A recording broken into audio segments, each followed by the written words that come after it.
আসসালামু আলাইকুম। আশা করি সকলে ভালো আছেন। বই পড়া খুব সুন্দর একটা অভ্যাস, কিন্তু এখন আর কেউ বই পড়তে চায় না। যদি একান্তই বই পড়তে কারো খুব বাধ্য হতে হয়, তাহলে সে অনলাইনে পিডিএফ বের করে তারপরে বই পড়ে। কিন্তু মনে রাখতে হবে যে আমরা যে প্রতিনিয়ত মোবাইলের স্ক্রিনের দিকে তাকিয়ে আছি, এটা কিন্তু সম্পূর্ণ কৃত্রিম একটা জিনিস, যেটা চোখের উপরে মারাত্মক ধরনের প্রভাব ফেলে। শুধু চোখ না, ব্রেনের উপরেও প্রভাব ফেলে। নিয়মিত মোবাইল দেখলে দেখবেন যে ঘুম হচ্ছে না, যে কারণে যখন ঘুম হবে না, আপনার অটোমেটিক্যালি শারীরিকভাবে অসুস্থ হয়ে পড়বেন। পেটে গ্যাস হবে, শরীর দুর্বল লাগবে, মাথা ঘুরবে, চোখ ঝিমঝিম করবে, চোখের নিচে কালি পড়ে যাবে। কিন্তু বই হলো অর্গানিক জিনিস।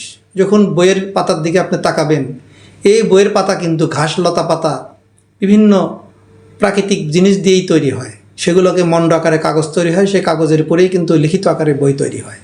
তার মানে বই হলো অর্গানিক জিনিস। এই জন্য বই পড়লেই, এই পিডিএফ আকারে অনলাইনে বই পড়ার চাইতে একবারে ন্যাচারালি বই কিনে পড়ার মধ্যে মজাও কিন্তু আছে। ওই বই পড়তে পড়তে দেখবেন যে বই পড়ার প্রতি একটা নেশা তৈরি হয়ে যাবে, বারবার বই পড়তে মন চাইবে। তাই যারা বই পড়ার অভ্যাসকে গুলিয়ে ফেলেছেন, আবার নতুন করে সেই অভ্যাসে ফিরে আসুন। না হলে আপনার যে এই যে প্রতিনিয়ত মোবাইলের স্ক্রিনের দিকে তাকিয়ে থাকতে থাকে চোখের ক্ষতি হচ্ছে, এই ক্ষতিটা কিছুটা হলেও পুষে নেওয়া যাবে যদি নিয়মিত বই পড়ার অভ্যাস তৈরি করেন। বই শুধু সে মানুষের জ্ঞান বাড়ায় তাই না, বই মানুষকে সেই জ্ঞানের পথে হাঁটতেও সহযোগিতা করে। যখন আগে আমাদের টেলিভিশন ছিল না, তখন মানুষ এক ধরনের পথ চলতো, আবার বিটিভির বিজ্ঞাপন দেখে দেখে মেয়েদের মধ্যে অনেক চেঞ্জ আসতো। তারা বিভিন্ন ধরনের স্নো পাউডার কীভাবে ব্যবহার করতে হয়, লাইফ বাই সাবান ব্যবহার করলে কী লাভ, এই বিষয়গুলো জানতে পারতো। তো ধীরে ধীরে কিন্তু তাদের সেই সৌন্দর্য প্রসাধনীর একটা পরিবর্তন চলে এসেছিল। এরপরে যখন আকাশ সংস্কৃতি আসলো, আরও পরিবর্তন। এখন তো আর তাদেরকে চেনাই যায় না। ঠিক একইভাবে পুরুষের ভিতরে ওই ধরনের পরিবর্তন এসেছে। তাদের চালচলন, ঠাটবাট, পোশাক আশাক, এই যে পরিবর্তন, স্টাইল, এই পরিবর্তনগুলো কিন্তু এই বই পুস্তক বা মিডিয়ার কল্যাণেই এসেছে। তো এই জন্য বই মানুষকে শুধু যে মানুষের বাহ্যিক পরিবর্তন ঘটায় তাই না, মানুষের আত্মিক পরিবর্তনও ঘটায়। বই পড়তে পড়তে মানুষের ভিতরে একটা অটোমেটিক্যালি পরিবর্তন চলে আসে।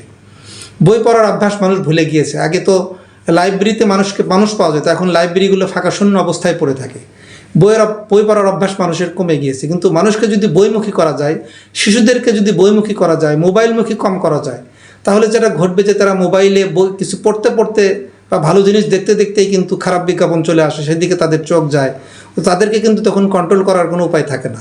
তাই আসুন, প্রত্যেক বাড়িতে আমরা আমাদের শিশুদেরকে, এমনকি আমরা নিজেরা যদি অভ্যাস গড়ে তুলি, আমাদেরকে দেখেই তো শিশুরা শিখবে। তাই কিছুটা সময় হলেও বই পড়ার অভ্যাস আমাদের সকলেরই গড়ে তোলা উচিত। Voice of Atikullah Arefin Rasel.